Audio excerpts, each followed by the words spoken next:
Don't call it a comeback. I've been here for years, putting suckers in fear. My man Jesse, what's good? It's your boy, the coach. Welcome back to Cover 2 Recap and React, where we are here this week on the Coaches Huddle with the Phil Meese family. How are you, Jesse?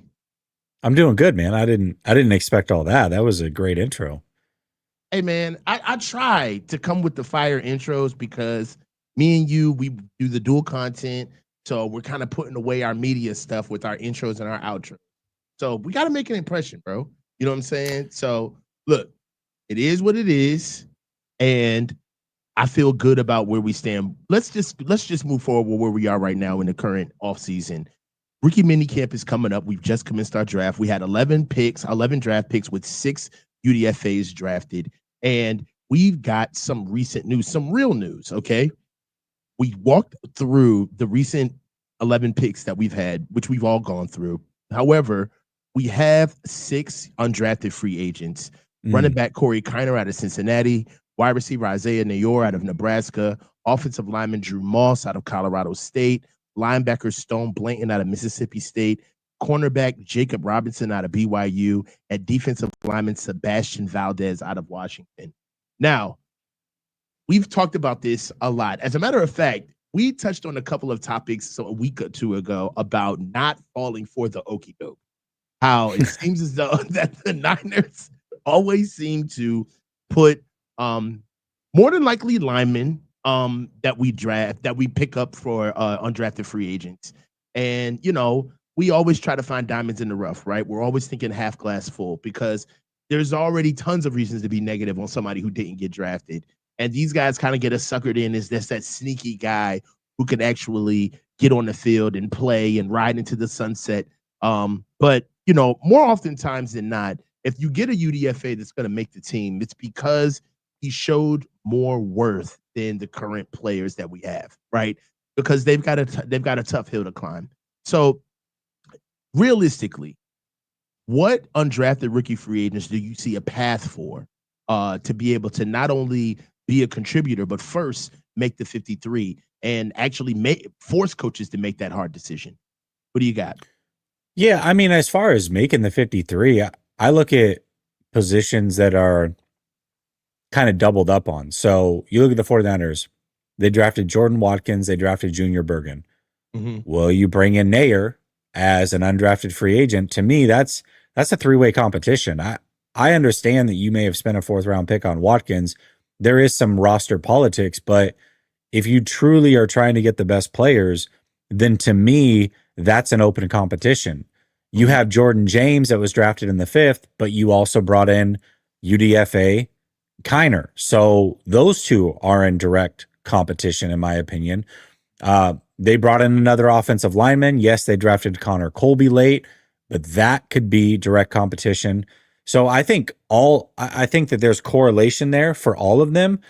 But I will say my favorite UDFA is Jacob Robinson, because Jacob Robinson was slept on as a prospect. I think most big boards had him. I think the big board had him like 333rd overall. But one thing that we can say about Jacob Robinson is while he was a good college football player, one of the big reasons why he went undrafted is because of the weight that he played at. He played at around 170 pounds. Well, since the whole draft process started, when he had his pro day, he had put on 13 pounds and still ran a 4.39.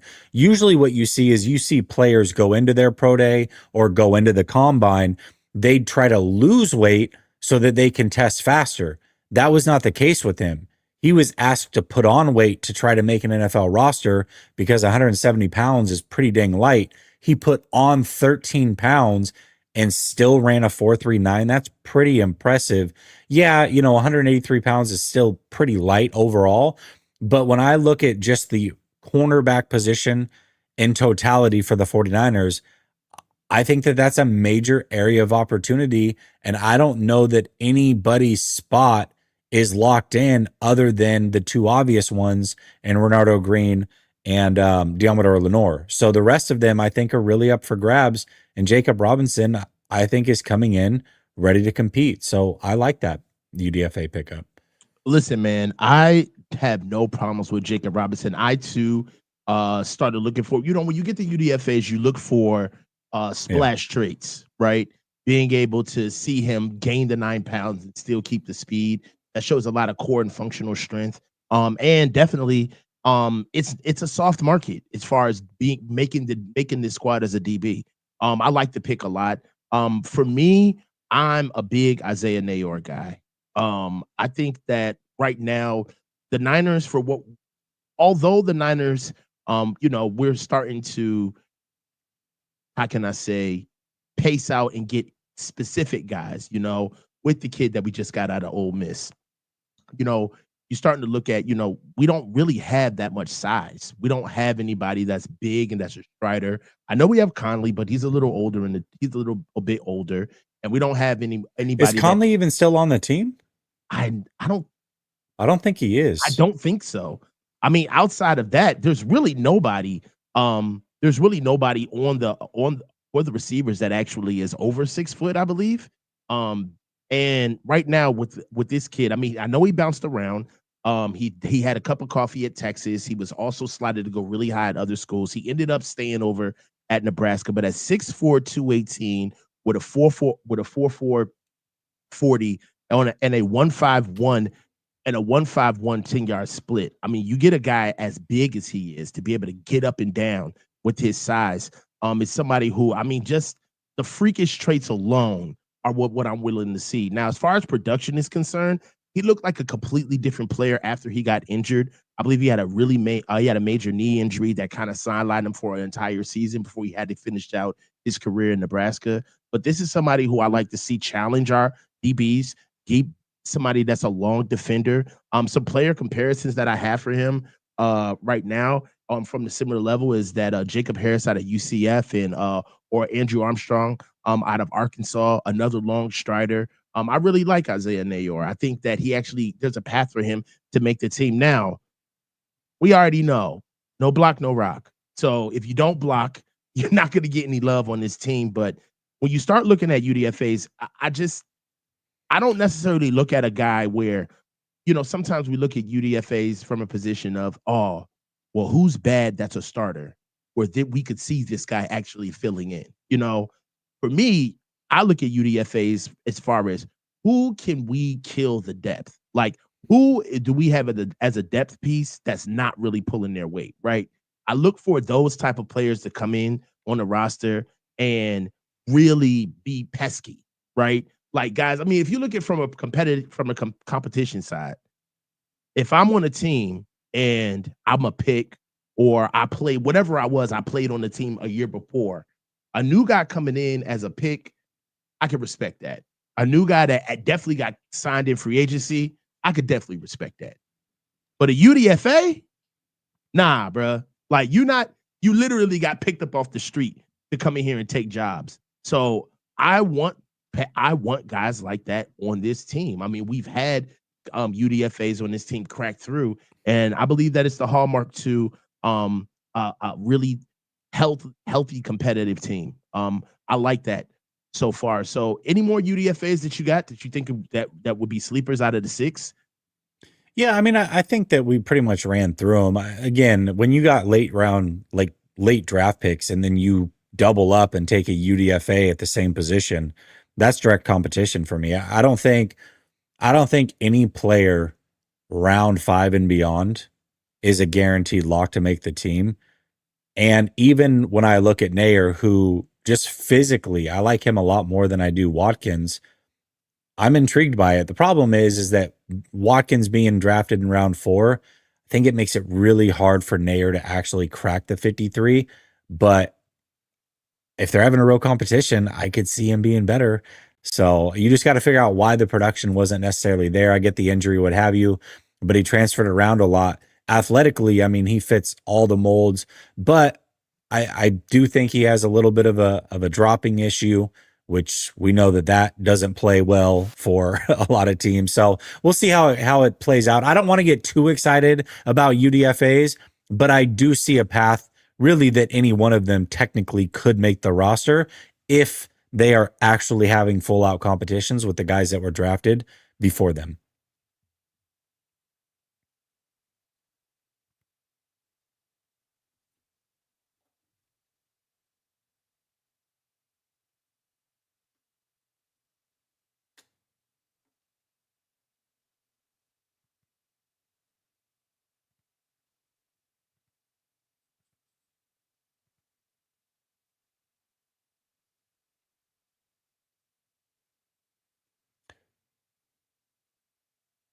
Coach. Yeah. I was making sure. Yeah. I didn't hear you. I thought it was on Oh, my end because I. oh, do you hear me? Did you hear me now? Do you Yeah, hear me now? yeah. You hear me I now? was tripping. Yeah, I was tripping because I heard it go in my ear. So I go, oh, maybe it's on my end. All So right. I'm trying to figure out my audio, and nobody was saying anything. So I'm like, I was like, oh because I was man.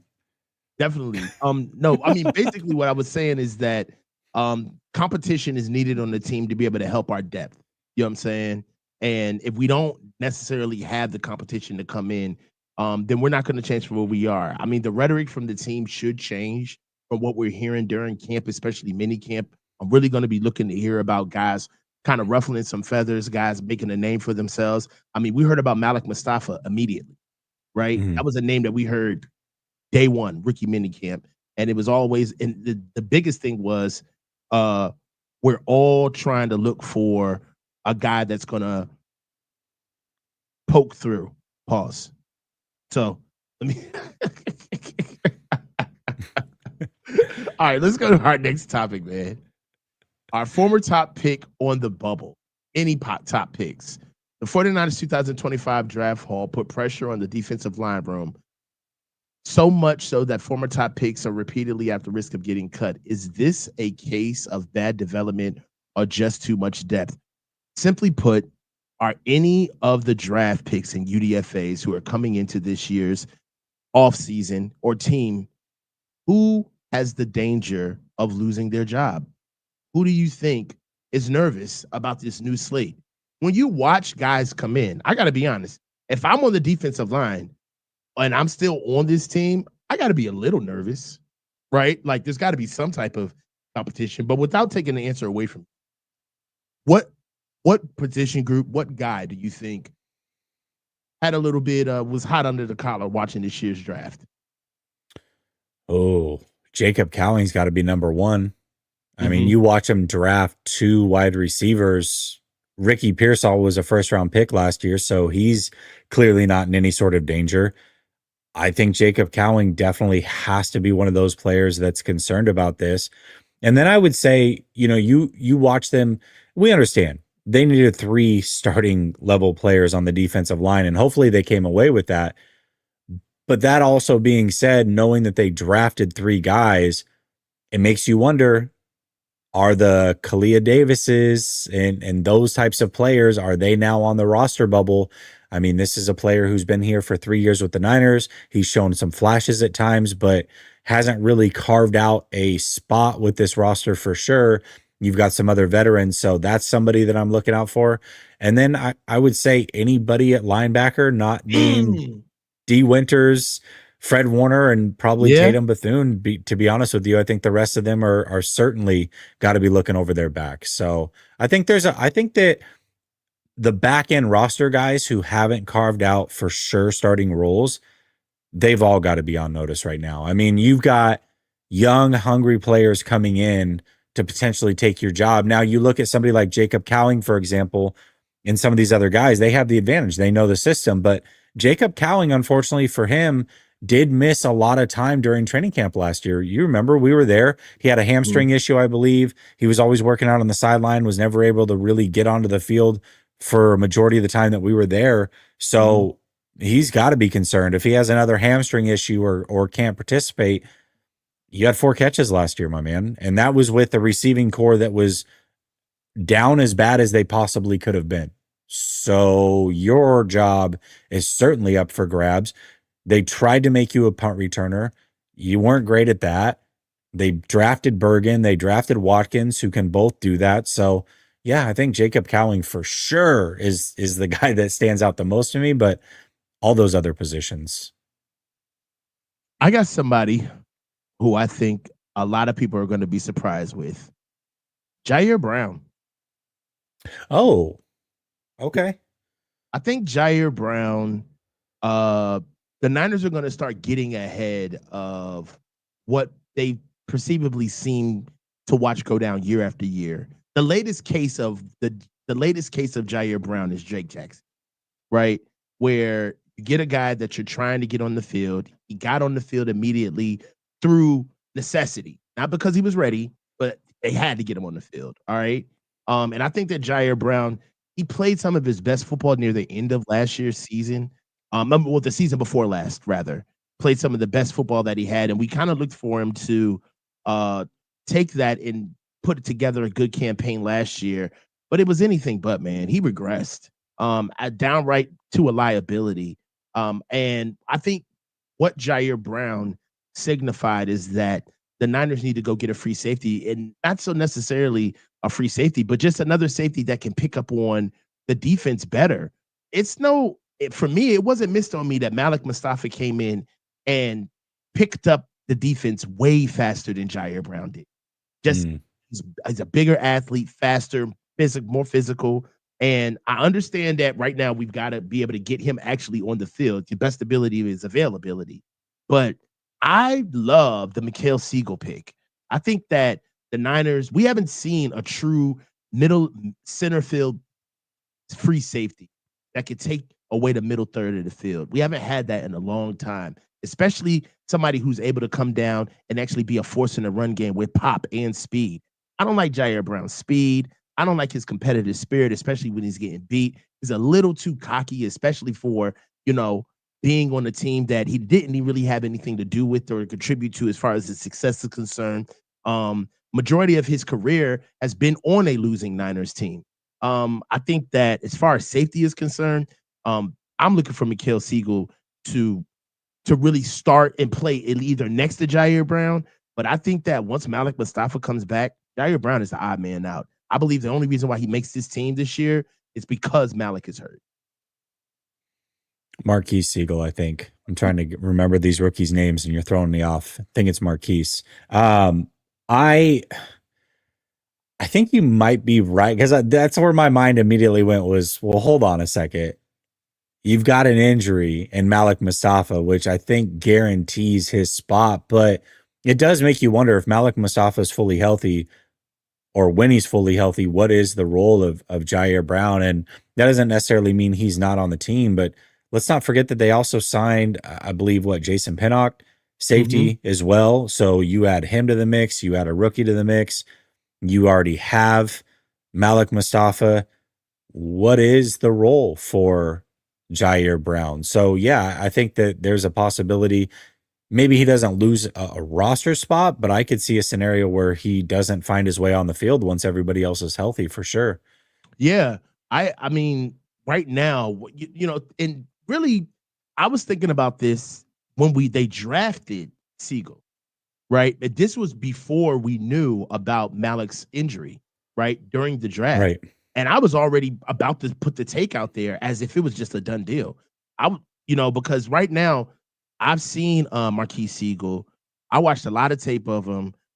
The Niners did a good job, man. Whoever's found this kid, and his player comp is Brian Branch, small guy that just plays outside of his frame.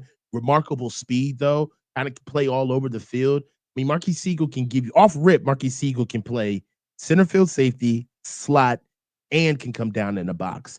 Those are three skill sets that he has right off the bat that Jair Brown dreams that he could have right now.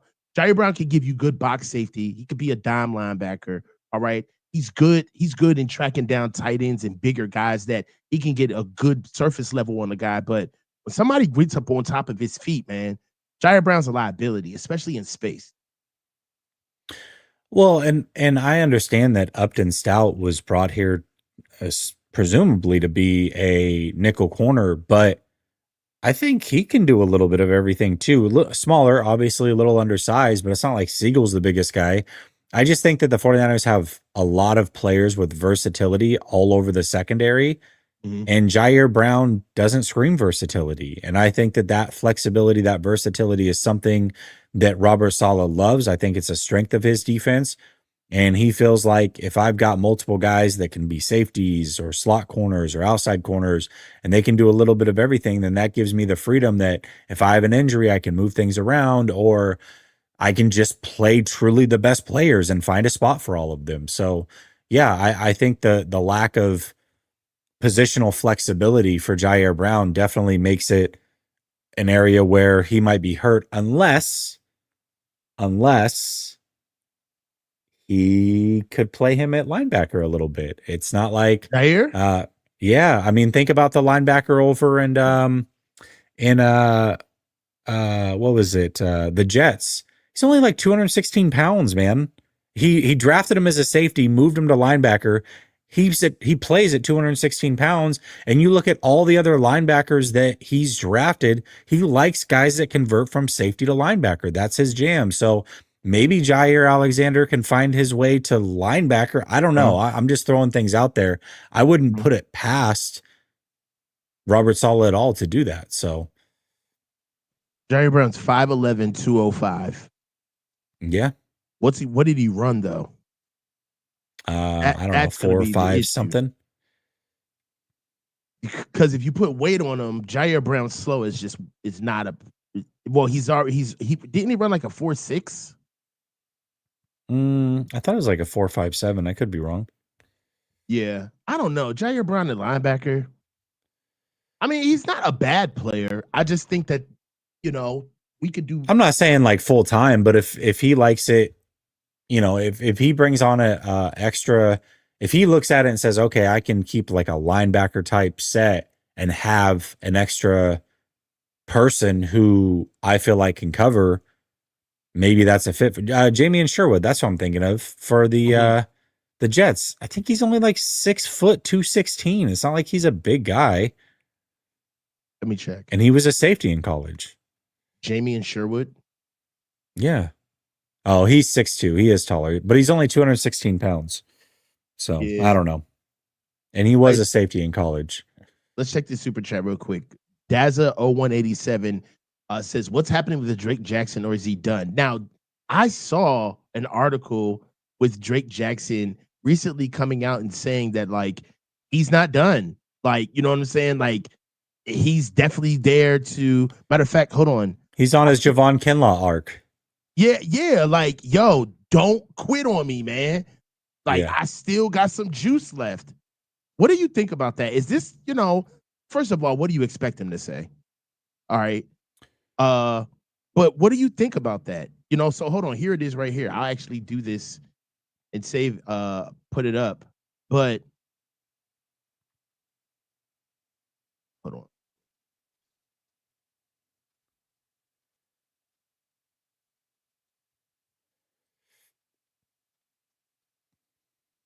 '49ers defensive end Drake Jackson vows to play and make an impact in 2025. Oh, what up, Grant? If Jackson can't make a full recovery, the 49ers might need to add an edge rusher, either in free agency or via trade.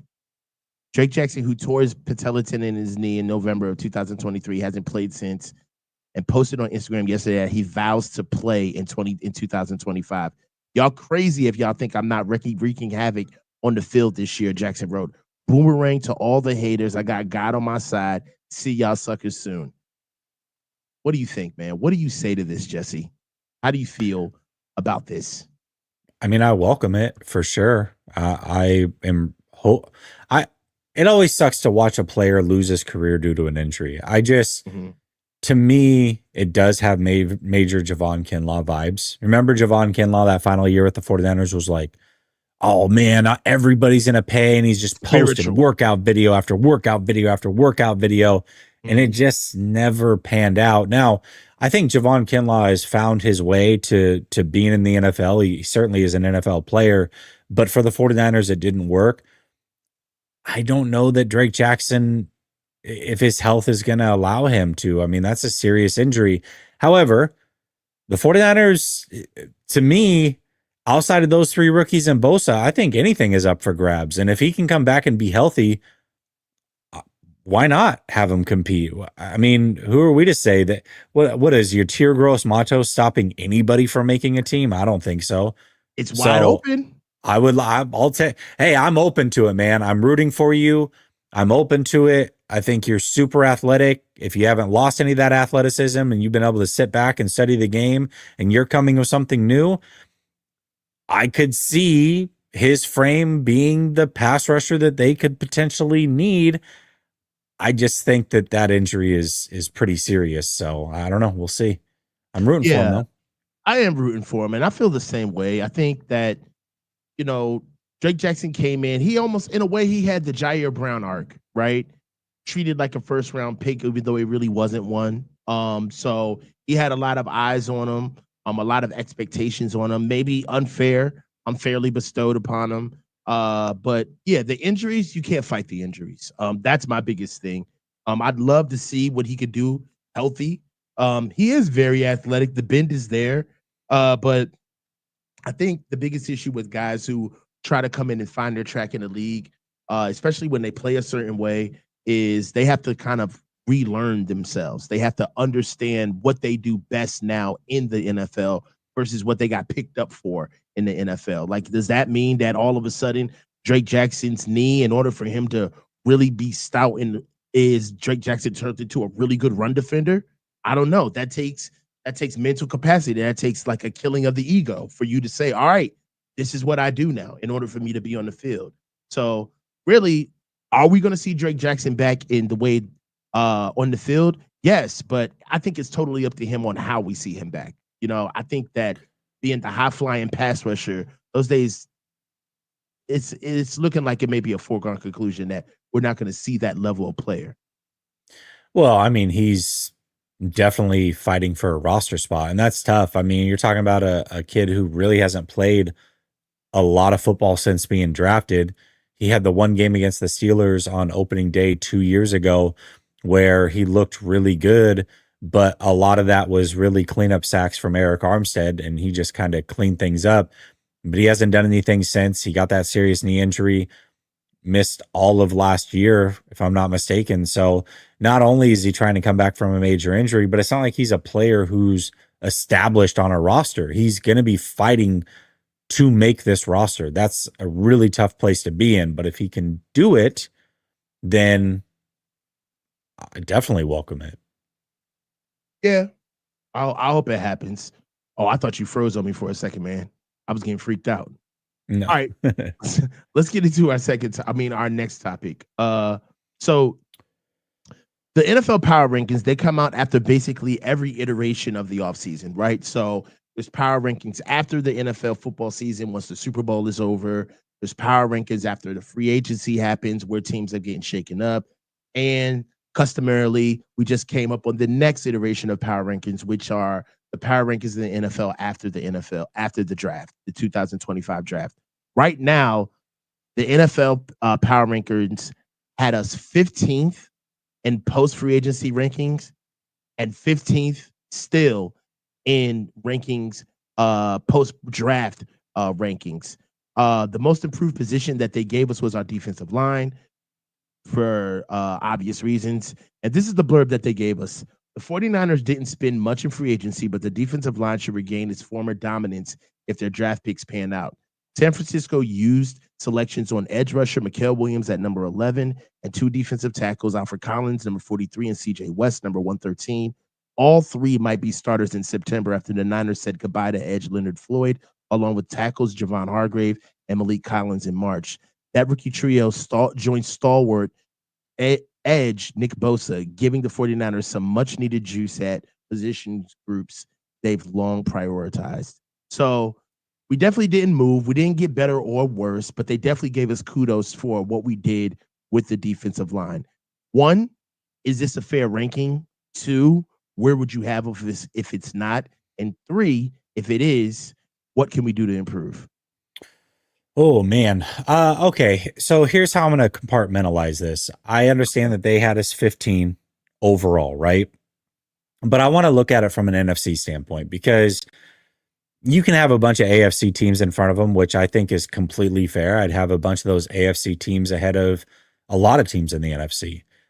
But can the 49ers make the playoffs is the question. And I think the answer is unequivocally yes, with the schedule that they have and the players that are still here. You've added to the coaching staff. It's a highly regarded coaching staff, offense and defense. The 49ers absolutely should make the playoffs, in my opinion. But that doesn't mean that you should be ranked in the top 7 as far as power rankings preseason either. So let's go through the NFC teams that are ahead of them. And here's how I've got it, at least that I pulled from the list. I had the Eagles were on there.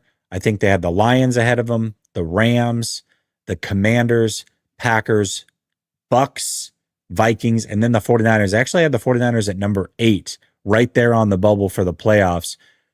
Do we have any qualms? We can go team by team. Do we have any qualms about the Eagles being ahead of the 49ers? No. No, they just won a Super Bowl, right? Right.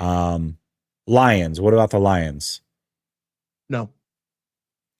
Now, I do think that the conversation around the Lions is very fair. This is a team that should take a back step. They lost a ton of great coaches, offensive and defensive coordinator, but I think their roster is better. And even if they take a back step, let's say those coaches are worth, I don't know, drastically 4 wins.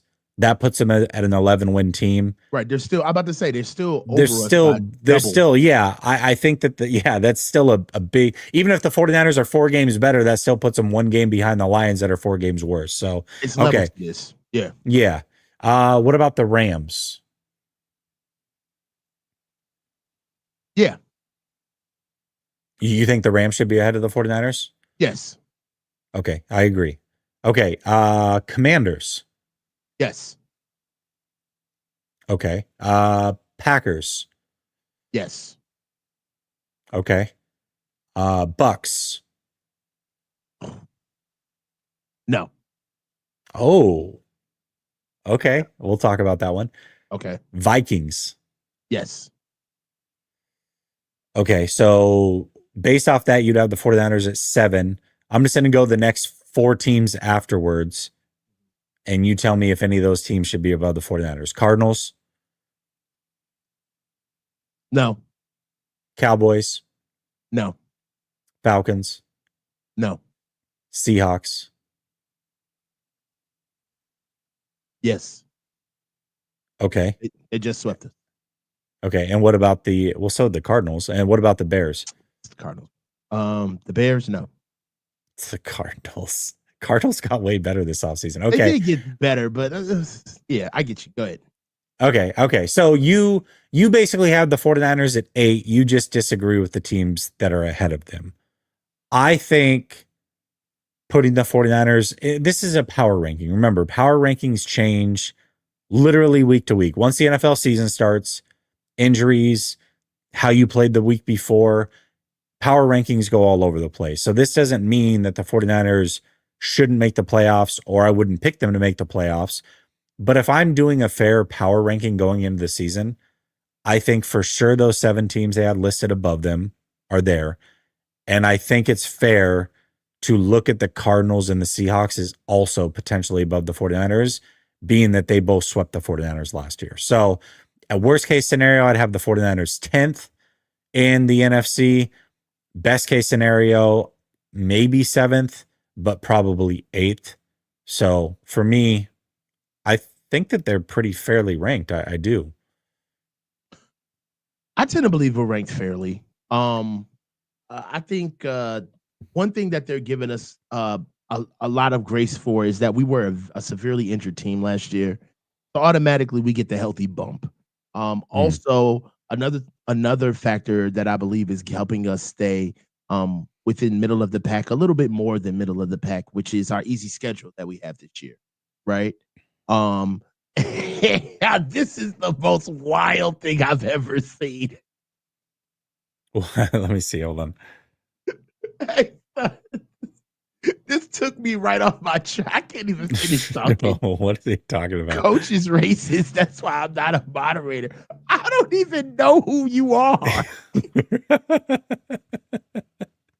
You know, with a name like Wi-Fi, you can tell he's Wi-Fi, clearly, bro.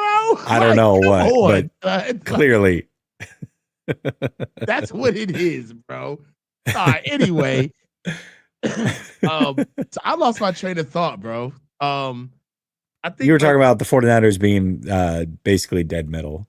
Yeah, I think, oh, yes. Also with the strength of schedule, with us having an easy strength of schedule, us bouncing back, I think all of those things are going to be able to help out the Niners for where they stand. Now, the reason why I agree with us not going forward any more than 15 is because I think that the majority of what we did to help our team was all in the draft. I don't really see an uptick on anything that we did in free agency. And also, with the purging of so many players that we had leave the team, if anything, I was gonna see if you wanted to try to get us higher because my biggest thing was I think there's more of a case to take us lower than That's 15, I if agree. anything. Yeah, Yeah. I agree. So I was kind of hoping that you would want to push them to see if they would even be if they deserve a higher spot. But I think that the 15 ranking was actually gracious. I also think, I mean, one of the teams that you said you wouldn't put them above is the Bucks. I think Bucks. you're sleeping on the Bucks roster, man. I Hold do. on. Because you did say that. Let's circle back to that. So what have the Bucks what have the Bucks done that puts them over Mhm. the Niners? Well, first of all, they were better than the 49ers last year. That's number one. True. Um, they have been the most Did we beat consistent the team in Bucks the last year? NFC. They did, but the Bucks also didn't win a game when they were missing both Mike Evans and Godwin last year, and then Jalen McMillan also missed the game. So literally, their top three receivers missed that game, and Tristan Wirfs got injured in the game. So Well, Debo I don't know. Samuels had to choke out Jake Moody for a win. So, That's there's true. that. And that was Christian McCaffrey's first game back. And I think when you watch that game, the Bucks treated Christian McCaffrey like he was Christian McCaffrey, and the 49ers were able to get away with that. If the Bucks had played him a week later, I think they would have realized he's not Christian McCaffrey, and they wouldn't have been able to get away with half the crap they got away with. Either way, What do they you did. say to Yes, the they fact they that the won the Bucks game. play a weak ass in a weak ass division too? Oh, for sure. But the Bucks, I mean, they've made the playoffs 6 years in a row, and they haven't gotten worse. I mean, you look at who they've added to their roster. I mean, let's talk about that. They added Hassan Reddick. They drafted two other pass rushers, and Elijah Roberts and Anthony Walker. They Mm-hmm. drafted in the second and third round, drafted two corners and Benjamin Morrison and Jacob Parrish. Mm-hmm. And then on top of that, they got Emeka Ibuka to add to Chris Godwin, Mike Evans, and Jalen McMillan. Oh, I, I mean, I don't know, man. I think that that's a good roster. And I know 49er fans hate this, but if I'm doing a power rankings of quarterbacks right now, I also would have Baker Mayfield ahead of Brock Purdy. So I don't know. watch your mouth on my show. Yeah, I guess. Watch your mouth. Uh, so I don't know. I think the Bucks at this moment clearly have a better roster than the 49ers. Mm, I'm still I'll tell you taking one them team. over. I'll tell you. Okay, I'll tell you one team that I don't believe in. I know that was an ignorant take. You gave me like beautiful case, and I just took all of that shit and threw it in the trash. Yeah. Like I don't want this. But Yeah. go ahead. I'll tell you one team that I don't believe in that much, and that's Green Bay. I mean, Jordan Love hasn't shown me any reason to trust him to this point. I think Green Bay's roster hasn't been great really for a few years. I don't know. I mean, they're coached well. It's not like they don't have good players. Okay, so you But took the first Jordan one out of my Love, I mouth. don't necessarily trust. Okay, so right, I'll give you that. Jordan Love because he waited 3 years and he plays for the Packers and Brett Favre waited 3 years. He gets a lot of runway on that whole narrative. But if you Mhm. just look at him pound for pound, Jordan Love is not a polished player, right? So he makes mistakes. Now, one thing A I will lot. tell you though is that I really love the way Green Bay is coached though. They stick to the run, bro. They are very consistent offensively. Defensively, they're still getting guys. I think that their whole offense changed when they got Josh Jacobs to be able to run that ball for them to give them something a little bit more concrete outside of Aaron Jones. I'm just a believer in them. Defensively, I love what they're doing with they got Kenny Clark, Jair Alexander, Rashawn Gary, Xavier McKinney. So they got some guys. Now, I will tell you the only reason why I'm doing this is off of what they did last year. This year, it is going to be hilarious seeing Aaron Banks getting paid $19 million a year Hmm. playing for the Green Bay Packers. That I cannot unsee. So I can't either, but Banks is an upgrade over what they had at the position last year. I mean, we can talk money aside. That's insane amount of money, but I mean, Banks is a starting level guard in the league. He is, and they didn't even have that at that position last year. So it's an upgrade regardless of whether they overspent or whatever. Once the roster's set, the roster's the roster. So it's an upgrade for them, regardless of how much money they spent to do so. I mean, yeah, that's cool. An upgrade is an upgrade, but it doesn't have to cost you $19 million. That's Right, but nuts. all we can do is look at the roster as it's constructed. I mean, we can look at the 49ers and say that there's some players that they shouldn't be paying as much as they're paying either. I mean, to be fair. Shit, all of them. Yeah, I All of understand. them. I mean, they're pretty much all overpaid. I mean, who's all right? So I'd say this is all right. Sneaky topic, and he's gone now, so we can't say Javon Hargrave. But who is the most overpaid guy with the Niners that doesn't live up to his money? You would think. Um You want me to help you out with some names? well, I'm trying to think. I mean, I don't know that anybody is like quote unquote overpaid. I look at it and say that there are guys that shouldn't have gotten reworks of their contract last year. I mean, Trent Williams shouldn't have Say gotten a his rework. name, Jesse. We're all McCaffrey shouldn't have gotten a rework. okay. So I don't know that they're overpaid, but they shouldn't have gotten guaranteed money when they had the money there. They just had to go earn it. I don't know. And CMC, and the other thing too about this whole season, coach, is I truly believe the success of this team comes down to Christian McCaffrey. I think it's that simple. If Christian McCaffrey can be healthy and turn back the clocks, the 49ers are going to be in great shape. But if he can't do one of those things, then the 49ers are in a world of hurt, I believe, when it comes to making the playoffs, when it comes to being better than a lot of these teams. Because you look at how the 49ers were played last year by defenses, they went too high and just started dropping everybody back in coverage and said, go ahead, Brock. You can't run. Beat us. Beat us. Yeah. We don't trust any of these guys to be safety nets underneath. We're not even going to guard them in the pass game. We're not worried about it. So we talk about receiver separation and all of that. To me, that was a result less on the receivers and more so that CMC just wasn't there, because what they were doing is saying, we're playing too high and we're dropping all of our underneath linebackers back in coverage. So where is receiver separation supposed to come from in that scenario? It wouldn't be there for any receivers.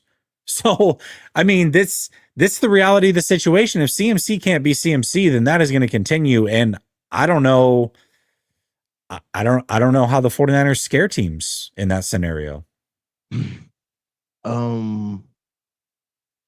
was beautiful. And you know what you said, that makes tons of sense, Jesse. It really does. But what frustrates me is that I feel like that's the symptom. It's not the disease. Jesse, we can run the ball. Kyle just refuses. Like, we can run the ball. Jordan Mason was running the ball. When we were begging for Isaac Garinder to get on the field with Jordan Mason, they were running the ball. At week 8, when I was saying that Patrick Taylor Jr. can be a short yardage runner for us. Remember when everybody was looking at me like I was stupid? I was saying that last year. I was like, Patrick Taylor Jr. is our short yardage runner. Like, they got to give him the ball. Like, he can close games out. He's got veteran leadership under him. He's got a lot of games under him and carries under him. So he's going to be able to protect the ball and got to have it downs. Like, Patrick Taylor Jr. was somebody who could actually stay between the sticks and run the ball for us. He had the stable there, right? Like, what you're saying through the eyes of Kyle is 100% true. I agree with you. So I want to be clear though, and I want to be clear in my statement though. This has nothing to do with the run game and everything to do with the threat that CMC is in the pass game. This goes back to our George Kittle CMC argument from last year, which is who's more important the to reason. The offense. Yeah, who's more important? And it's not because CMC's this amazing runner. It's because he's a threat in the pass game. I mean, he's an absolute menace when it comes to the pass game, and he's a safety blanket that Brock Purdy, quite frankly, has proven to this point that he needs. And when he's not there, Brock Purdy made a ton of errant mistakes, had guys open underneath, but clearly didn't trust those guys, took shots deep downfield into two deep high safeties with everybody dropping back in coverage, and it shot him in the foot multiple times. I don't know that he'll trust anybody underneath if it's not CMC. This is a really good point right here by Terradome. Kyle is a single point of failure. The James Harden of NFL coaches, it's Kyle, not Brock. Stop it. Be smarter. Now, one thing that I will say. Okay. But just yeah, Brock, you're right. You're right, Terradome. I mean, there was nowhere on film that Brock Purdy looked right past underneath receivers in favor for throwing it deep that were wide open. That didn't show up at all in, I don't know, the Minnesota game, the Cardinal game, the second Rams game. Never once did we see that happen, but go ahead. Have at he it. knows just, yo, why you get so tight all the time? You get so tight. My whole thing is like, why do we just so dissolve? bad. We just absolve certain people of any blame whatsoever. I'm not saying that Kyle is perfect. He definitely has a lot of culpability in what happened last year. This is not a Brock Purdy only problem, but to act as if Brock didn't play any part in that is crazy. No, I don't think that's what Terradome was saying. I don't think he was saying that Brock didn't have any type of like onus to what happened for the season. I do believe that being able to like go at Brock, there's a difference when going at a quarterback who's, you know, who led our team to different heights and he's coming into like his extension year where he could possibly get paid versus it's going to be, you've said this. I think this is in different heights. Do you mean the same exact heights that they had been to prior to him? What do you mean different heights? What I'm saying is he took us to the Super Bowl and he was a rookie. It's new heights, man. They went to the same place that they had been prior to him. That's not new heights for the team. That's new heights for him. Yeah. It's awesome that he did that, but that's not new heights for where the 49ers had been prior to him. You know, you need some therapy, man. So look. I don't. That's we got to talk about this. Let's talk about it right now, man. I just don't want to parse words. Let's do it. It's just this small stuff, like these microaggressions, man. We gotta work on this. Okay. So look, it is okay that Brock came in and saved the team, bro. That is okay. There's nothing wrong. For sure. With that. All right. I agree. Also, it is okay that fans are a little overzealous with thinking that Brock Purdy is something of like an elite quarterback, one of the top 5 quarterbacks in the league. That's okay too, because that's what entertainment is for. I tend to believe that the serious people who know how to keep like their thumb on reality are inside of the bill. I really do. That's why Brock hasn't signed his deal yet. I think that they offered him. So unless you know that Brock's about to get paid $60 million a year, I have learned, especially with Brock, have you not learned a little bit how to like see the forest through the trees? Like, don't you think that Brock understands exactly the level of quarterback he is? Or do you think that this is the hype is there? Because this is one thing I've noticed from you, sir, is that every time there is any resemblance of Brock Purdy getting any type of praise that you deem he does not deserve, you strike down with mighty vengeance, and you do it unmercilessly. You do it mercilessly. So why, bro? Why do you feel the need to, at every turn, when it comes, you're like, no, not a step, 4 and 5, both of them seats is mine. Get up, no. Like, why do you feel so petty Betty with it? Talk to me. Because I've watched the fan base completely make him out to something that he's not. And again, this is a product of the fan base overhyping him. Brock as a person, as a player, great person, awesome play. He's a good player, very good player. Again, people forget I was the one hyping him up before he was drafted by the 49ers. I was the one that celebrated on draft night when he was drafted by the 49ers.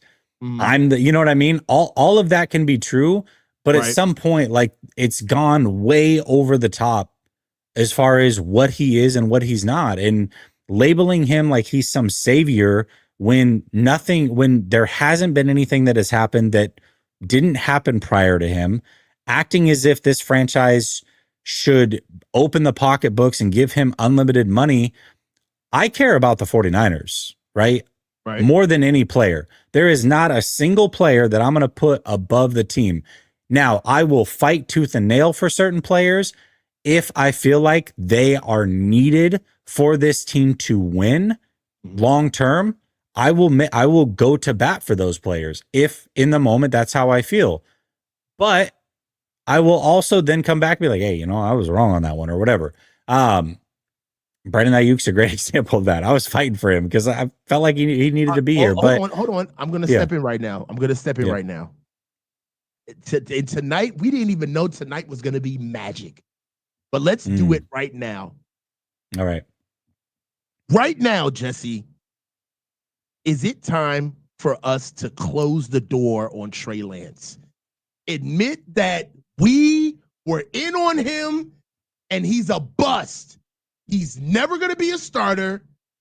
He's cheeks. Brother, I did this a year and a half ago, 2 years ago. I'm not going to do it again to appease people. I have nothing to apologize for. Cheeks. This shouldn't even be a conversation. We know this already. What is there to even talk about? Because I feel like there's energy. Like this is another thing that happens on the back end that I know that you don't care about the whole Brock Purdy versus Trey Lance thing. I know you don't care, right? But I feel like you get that heat every time you try to be objective about Brock.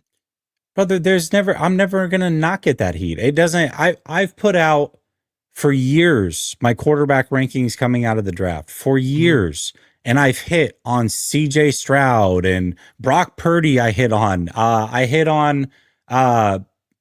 who was it last year? Jaden Daniels. Mm-hmm. I hit on Justin Herbert. I hit on Lamar Jackson and Josh Allen. None of that matters. I got one player wrong. Mm-hmm. That happened to be drafted by the 49ers. By the way, if I had picked any other quarterback in that class, I would have been wrong as well. If one person loved any quarterback from the 2021 class, they are wrong. But it's a sin. It's a sin to have picked Trey Lance. I get it. I'm not going to go back and apologize for having an opinion in the moment and being wrong about it. I was wrong. I admitted that nearly 2 years ago. He absolutely is not the player that I had hoped he could become. And there's nothing to talk about. What I want to talk about is the 49ers and players that are relevant to the 49ers. And if people can't get over that, then that's a them problem, not a me problem. I'm not going to rehash and apologize for a football take. That's for damn sure. So Brock being mid once and for all, I'm glad we had this conversation. A lot of this, I was being a little facetious. A lot of the questions that I was asking you, I already know the answers to. But I just wanted to get to the final point. I did all of that to say, when we say that Brock is mid, it's because he's mid, okay? It has nothing to do with all of the other stuff that you would like to do to break the fall. Let it happen, all right? My biggest thing... I think he's upper mid, though, to be fair. I mean, he's upper middle class? What is mid? What is mid? What is mid? Is mid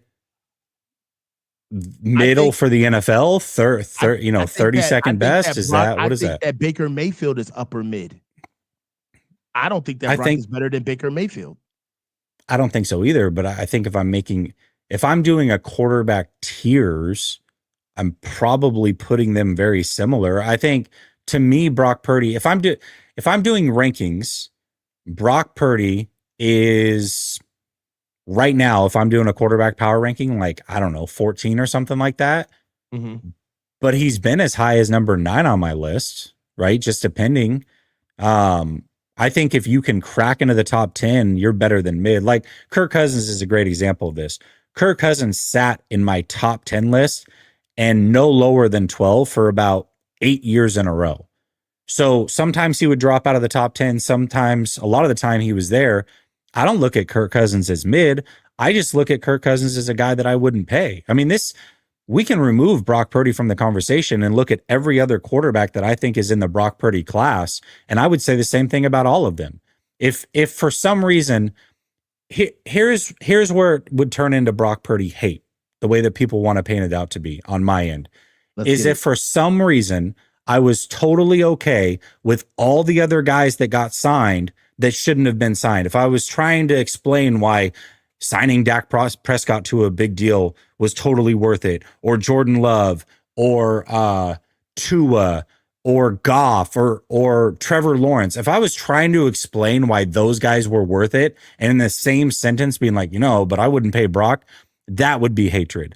But what I'm doing is I'm holding him to the same standard as the other guys, that I think he's slightly better than some of them, on the same level as some of them, but slightly better than them. Even if I say, hey, he's slightly better than all those guys, that's still then not good enough to put him in this tier way above those guys. I think Baker Mayfield is slightly better than Brock. I wouldn't pay Baker Mayfield $60 million.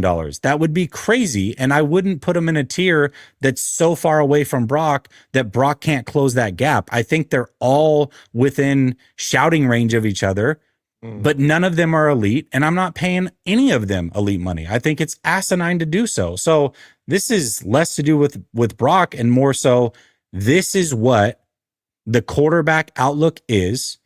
Brock Purdy also is well within his right to ask for that money based off of what his peers have been paid. If I was his agent and I was Brock, I would want all that money. He's well deserved to ask for it. But if I'm a team, I'm not making the same mistake that these other guys did. The moment you do it, you're not winning a Super Bowl. And we could say, oh, well, Jalen Hurts. They are an anomaly. And also, they aren't paying Jalen Hurts anywhere near the amount of money that contract says he is. You look at the way that thing is played out, they've got 4 years of dummy money on the back end. His contract doesn't even break into top 10 quarterback pay for an individual year for like the first 5 years of that contract. They structured that thing so brilliantly. And if the 49ers can match that, I'm all for it. I just doubt that they'll be able to, because no other team was able to do what Philadelphia did with the Jalen Hurts contract. And oh, by the way, he just won Super Bowl MVP. They went and drafted a guy who they think can start in this league in 2 to 3 years. So if you think that they're not afraid to move on from Jalen Hurts in 2 years, if they think Kyle McCord's better, you got something crazy coming your way, because Philadelphia is unafraid to do any of that, and they shouldn't be afraid to. On the low, I did see the Kyle McCord pick, and I thought about what's old boy that got ousted out of there before Jalen Hurts? Carson Wentz. Mm-hmm. I thought about Carson Wentz immediately as soon as they picked up Kyle McCord. I started looking at Jalen Hurts like, bro, they backloaded all this money. I mean, if you look at this, did you see that conversation that they had? Did you see the video when they drafted him? No, what happened? So going into day 3, there's a video of Howie Roseman and all, the coaches, the scouts, everybody in the room. And he says, we are looking to come out of day 3 with at least 2 starters. This is what I love about Howie Roseman. Remember the end of this offseason, or when this offseason started, they talked about the draft the 49ers did, and they said, oh, well, in the past, we weren't necessarily looking to draft starters. We had all of our starters. Mm-hmm. The Eagles just won the Super Bowl. Howie Roseman's in day 3, they're looking for start, not just the draft. Day 3, they're looking for starters. This is why you my motherfucking dog, bro. Is because year in and year out, that shit used to drive me crazy every time in the offseason, where they would just basically punt and circle jerk on the draft in the offseason, basically saying that our draft and our team and our roster presently constructed is so fucking good that we're getting into the draft and maybe picking some guys that can make our team. Like, what arrogance for you to come out and say that, where you think that your team is so goddamn high speed that you don't got to get better? You can't find nothing to do? You can't find one area to get better? You can't. This is exactly why I say that Kyle and those guys, they draft for the now. They don't think about the future. They don't think about building something that they know is not going to be there. The only thing that gets them moving into the future is if somebody who they paid shakes things up, where they either have to restructure the guy or hold out, or they're drafting somebody. They're about to pay somebody that's already proven what they can do. But they don't get a lot of guys that they push towards the future. Well, and so going into that day 3, those picks, Howie Roseman went around the room. He's like, give me a player you think can be a starter on this team. And they went around the room, Smile Munden, naming a bunch of guys. One guy goes, Kyle. He goes, all right, now let's do quarterback. He went position by position the whole way through. And he gets to quarterback. And 2 guys were like, Kyle McCord. He's like, all right, Kyle McCord. I like it. So he didn't go in and be like, hey, we need a backup to Jalen Hurts. Like, what should we do? No, we're looking for a starter. Do we think that there's somebody out there in day 3 at the quarterback position that can push our current starter in the future? Kyle McCord's the guy. That's who we're drafting. And we're not afraid to admit it and say it in front of the world. It was recorded. He knew it was going to go out and it got played all over social media. And their quarterback just won a Super Bowl and got MVP. And he's like, yeah, and what? Who cares? I mean, that's something. I mean, that's just God, man. And then they went and got my guy, Jahad Campbell, when they didn't need to. Yeah, they already had N'Kobe Dean. Like, bro, and they kept Zach Bond, right? Yeah, and they went and got Smile Munden, who was my favorite mid-round linebacker in the draft. And if he ends up being better than the guy we got, I'm going to be really tense. Hey, man. I mean, Smile Munden was a guy, definitely. So, right now, Terradome is routing up Wi-Fi in the chat with with coaching technique, and I love it. All right. So right now, quick, Wi-Fi. The difference between the over and the under front in this 3 technique is outside the shoulder of the strong side guard. The under front, the 3 technique is outside the shoulder of the weak side guard. Those are just 2 things that you should know real quick for the over and the under front, brother.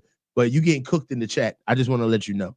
So moving into let's get into some super chats, man. We got a couple. What is it? Once you learn the over and under front, you can be a mod. Oh yeah, yeah. Wasn't it him that wanted to be the mod Wi-Fi? Yeah, he wanted to be a mod, right? You know what I'm saying? Like, like he said here, you got to know between the over and the under front. And once you learn the over and the under, give me bare, give me even, give me odd. And then you know what I'm saying? Then we can go. You can give me. Then we can talk about your mod. Yeah. Yeah. Go a little okie, and then we good. Then you'll know some things. Then you can get on as a moderator right now. Ask Gammon. Gammon had to run through all the techniques in order for him to get on as a moderator. So you got to get to work, man. Let's get some super chats out the way, Jess. Joseph Unberg, $2. Thank you. Brock at 900K is overpaid. Reset this damn regime. All right. See this. Okay, and I want to point this out, right? Okay. Because I feel like Joseph's comment, which you're entitled to your opinion, Joseph, is how people look at my perception of Brock and act like I treat Brock. You're just so unfair to him. It's like, I would never say he's overpaid at 900K. That's crazy. That is crazy. You would never catch me saying some wild stuff like that. Yeah, that like we're not gonna do it that hard. You know what I'm saying? Brock is underpaid right now. He's underpaid. Gammon Brown, without Brock, we don't beat the Lions or the Packers. Last year? Or the year before last? He's talking about 2 years ago. Who's the replacement? Yeah. I mean, again, we can say without Brock. Are you sure that they don't beat him with Sam Darnold? Sam Darnold was the backup of that team. Are we positive about that? We had Sammy Gammon. You got to think about that. Sam Darnold just got himself paid. Zach Bowen, $9.99. Thank you. Jesse knows something we don't. This was pertaining to No, I think this is talking about the contract. No, I don't know anything. Listen, I've been privy to information in the past. I really haven't. No, I don't know anything. Jesse knows everything. Don't let him lie. Roscoe's $199. Brock Purdy hive. We here. Get out of here, Roscoe. But I want to say this though too, and Roscoe, I love this. I love this like unabated fanism. But you know as well as I do, your thoughts about Brock Purdy are not far off from mine. The difference is that you go with unabated like fandom, and I just talk about it in a different people. That ultimately that's what it is. When I talk to people and they actually will have a conversation with me about it, what they find is we actually think very similarly. If we were doing a quarterback rankings and what we're very close on where we think Brock is, people just don't like how I say it. That's what it comes down to. They don't like how harsh I am. That is true. It's all about delivery. If you really get everybody and we put all of the numbers, the stats and everything out, and we're not all of us are not far off. Now you definitely have your fringe guys who it's personal. They don't want Brock to get paid anything. They want him off the team. Both ways. And you get some guys, exactly, both ends of the spectrum. Then you have some fringe guys who think that we should give our firstborn children to Brock along with everything, right? Yeah. But majority of us do agree on just the centralized framing of what he should get paid, which is no more than 50. I think everybody can agree.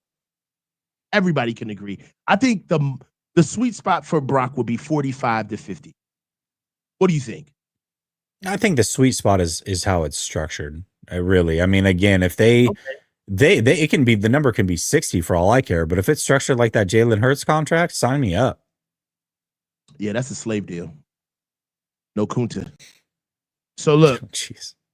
so like Roscoe's 199. Jesse, most of those guys you named were ballers.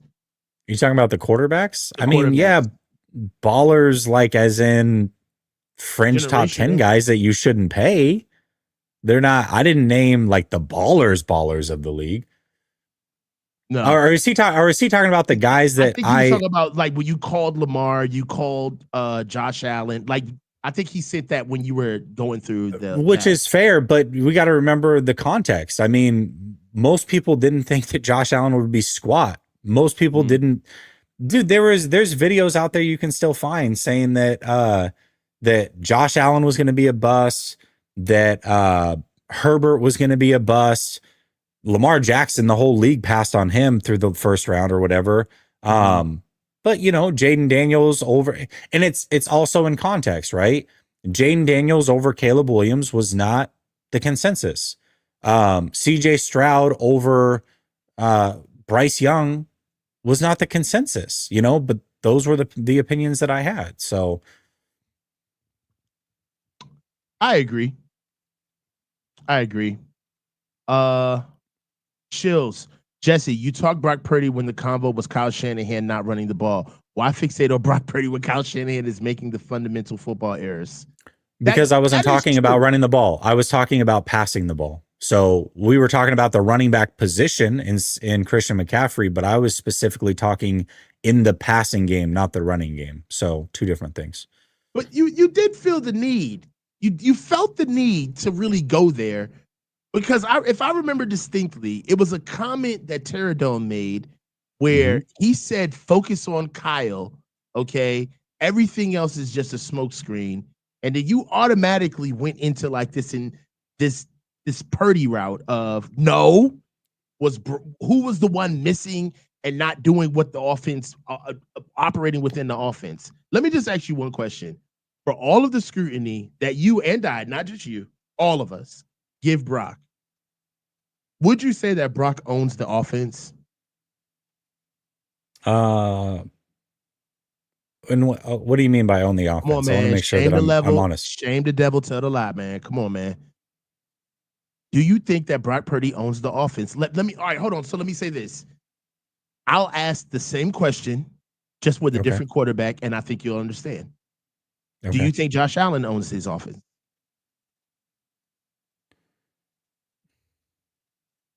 Okay.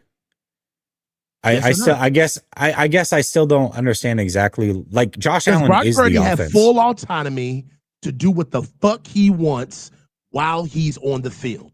No, Kyle doesn't give that to anybody. Audibles? That's what I'm. I didn't ask, does Kyle give it to anybody? I just asked, does Brock have ownership of the offense? No. Now, would you say that most top 10 quarterbacks have ownership of the offense? No,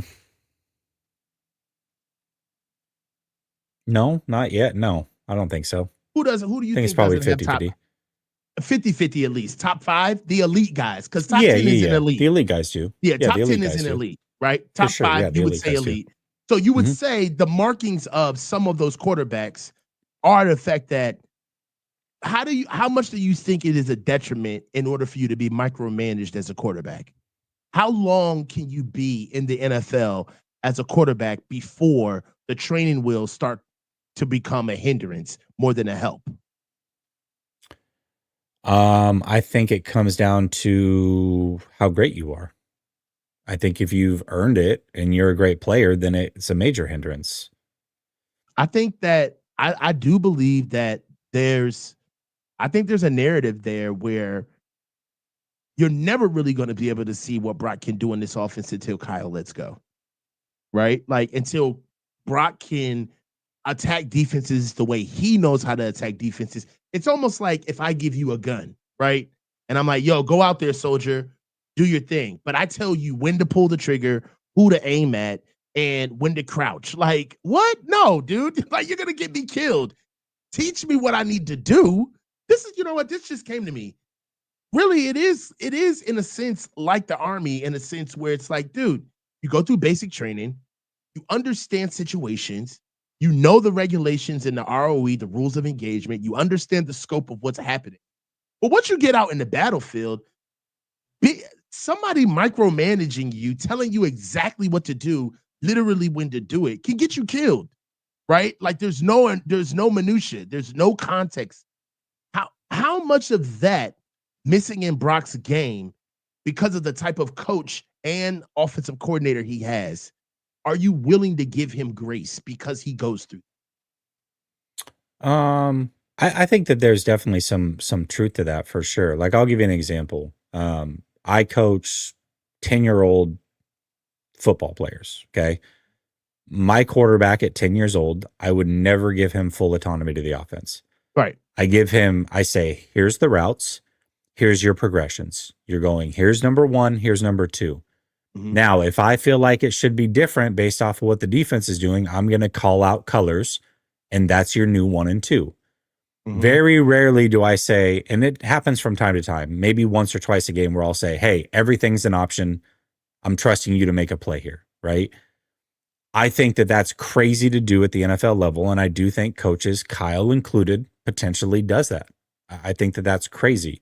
Mhm. But I also think that it's crazy to say that Kyle is holding back Brock, because if Brock was put into, I don't know, the Pittsburgh Steelers, for example, who can't seem to figure out how to coach the quarterback position, Mhm. would that be a better scenario for Brock? Or is the training wheels that Kyle Shanahan likes to put on Brock the better option? You know what I mean? So I think it does go both ways, but I do think that Kyle is certainly a micromanager when it comes to play calling and who's an option and who's not. I think that there is a lot of that goes into it for sure. But I think that there's times, and it showed up on film all over the place last year, where Kyle did give him good options and he didn't take those options. And because of it, it turned into a disaster. So I think it goes both ways. Understandable. And thank you for going through that thought exercise with me. Joseph Ernberg, $2. Be real. Brock wouldn't start on any other team. You're tripping. Brock would start on Yeah, another team. there's other teams that he would start on for sure. Yeah, come on, man. It ain't that bad. Come on, man. I don't think there's many teams that would trade for him, though, like genuinely trade for him. I don't. Yeah, you got to be hard up to take Brock. Ask Yeah. Brock. I think people would take Brock like, like money you found in your laundry. It's like, $20. Yeah, I'm cool. throwing it away, but it's not gonna make or Yeah. break me.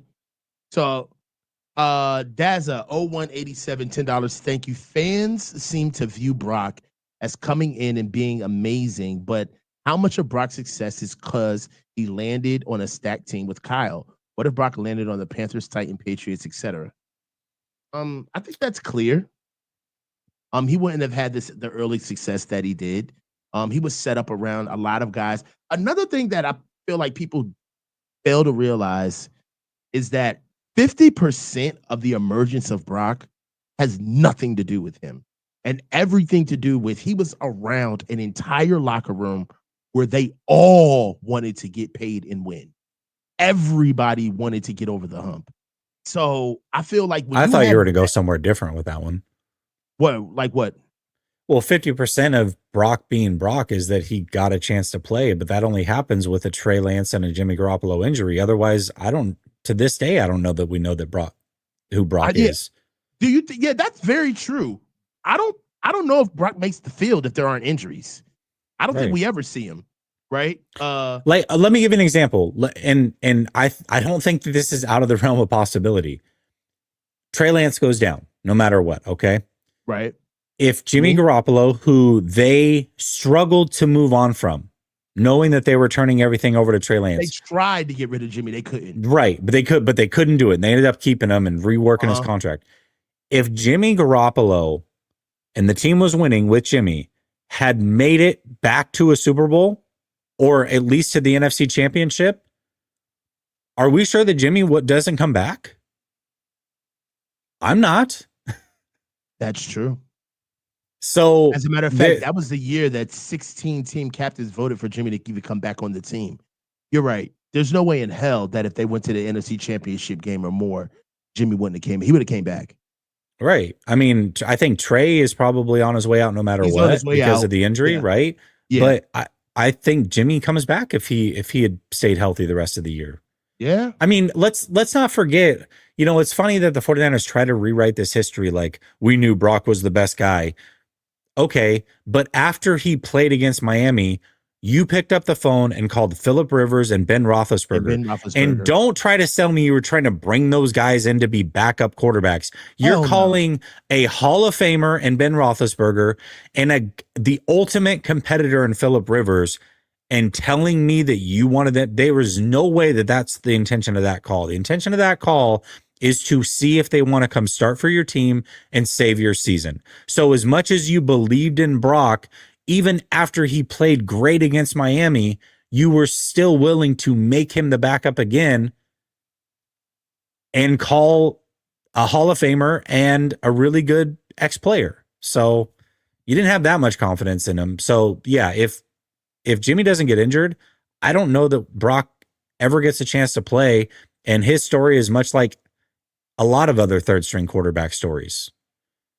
Right. That's why it's so hard to have that in the back of your mind, and then all of a sudden we're sitting here talking about mortgage in the future for him. So, I mean, listen, I agree with you 100% on where he stands. Uh, I do want the money, like you said, I'm aware of this. What he gets paid, he can get paid $80 million a year. That's Jed's money. That has nothing to do with us. So Right. how it gets structured on the books is huge. I know you guys tend to believe, I think you and Grant, probably Ryan as well. You guys tend to believe that the deal's gonna happen within the next 2 weeks. I don't buy it. I think that he's actually gonna play one more year. I don't think the deal gets done. Um, but we'll see how that bears out. Hey man, what do you got for the rest of the week? I know tomorrow on Tuesday, we've got me, you, Grant, and Ryan over on Ryan G. Hensley's channel with a four-man front. What do you got cooking lately, bro? Um, Tomorrow night I've got we've got the four-man front. Obviously, you just said that, but Mm-hmm. I've got the NFC West roundtable. The question is, we're trying to figure out if it's going to be hosted where it's originally been hosted, which is Roundtable Sports, or if we're doing it on all of our channels. So stay tuned for that. It might just be live here, so check that out. And then Wednesday I'll probably go with Sunil. Yeah. And actually, real quick, can we go back to that last comment? Because I do want to clarify something as well. Just so we talked about 50%. 50% of it was injuries. That's how Brock had a chance. There is the other 50% where Brock does deserve credit because he took the bull by the horns and did more than what he was supposed to do He was and lights out. earned. Yeah, and he was 100% lights out and he earned the spot. So 50% of it was happenstance, but once he was given the opportunity, he made sure that it was his job. That he does deserve credit for. And the other thing is, we can say what we want about Brock, but I also know that not every not every starting quarterback in the league can come in and even with a stacked team do with this team what Brock did. I think a lot of quarterbacks could, and that's why I wouldn't pay him, but that doesn't mean that every starting quarterback could. And there is a difference. And that's why I think Brock is, top 15, borderline top 10 when he's at his best. And that's that. But he does deserve credit for doing what he did once he was given the opportunity, because this goes wrong two ways. If those guys don't get injured, he never gets a chance. Also, even though those guys got injured, he doesn't continue to get a chance if he doesn't do what he did. And he deserves credit full-fledged for that. Full stop. Yeah, I agree with that too. That's what made me get off the Trey train immediately. Mm-hmm. Is that no matter what happened with Trey, no matter how many, Kawakami interviews we read later posthumously and understood what was happening with him, you got to be able to be a performer. That's part of being a pro. You got to be able to be a pro on call, not when you feel good, not when all of the things line up for you, but you got to just win. You have to. Mm-hmm. And that quality about Brock, the fact that he just came in and just that assassin mentality of like, yo, no, I'm not gonna monologue while you're on the tracks. I'm gonna kill you. I'm going to end this. I had to respect it. The competitor in me really respected that element of his game. How he came in and he didn't look back. And the the more he kept adding onto his resume, the more he added more lore to his story. So that much I do respect about him. I do think that he deserves to get his life changing money. Let's make no mistake about it. In the guise of the NFL, whether we get a good deal or a bad deal, whatever he gets paid, he's set for life. So Mm-hmm. that much we do know that he's gonna get his pound of flesh for getting us out of a tough spot 2 years ago. But Mm-hmm. we got to be able to move on from him if we need to, and not mortgage the future to be able to keep the team afloat now. So it's Agree. going to be tough. It's going to be a lot of people that are going to always try to virtue signal for Brock to be Jesus Christ. We get it. It's like this proximity to power thing. People feel like certain positions in organizations make them higher than everybody else if they're the subject matter expert on that position. That's why you get a lot of like QBologists in football. But what it is that he's just a player who got us out of a tough spot, who played outside of his own abilities, and I think he'll admit as much. And now we're trying to see if he's going to be a long-term situation. I mean, a long-term option or maybe a patch. And we'll see. Jess, it's been a good one, brother. Yes, sir. Always love having you, man. Hey, man, this is another one. This is cover 2. Man, Jesse makes fun of me for making names of shows, man. You know what I'm saying? But it fits so good. Cover 2, we put the piece up at the end. Check out the thumbnail, man. I did a lot for that cover 2. Jesse makes fun of me because he thinks that I do way too much trying to put names on shows. Like when we started this show, every show I'm like, yo, what should we call the show? Like, dude, just put a title, man. We don't gotta put a name on the show all the time. Coach, that's some behind the scenes stuff for you. That's exactly what happens. We start the 4-man front. And Coach like, so what are we calling this? I'm like, who cares? Like we're just 4 guys doing a show together. Why do we got to call it something? And then of course I got Grant and Ryan are like, no man, this is a good idea. I'm like, all right, here you guys And then go. I came out with 4-man front, and the rest is history.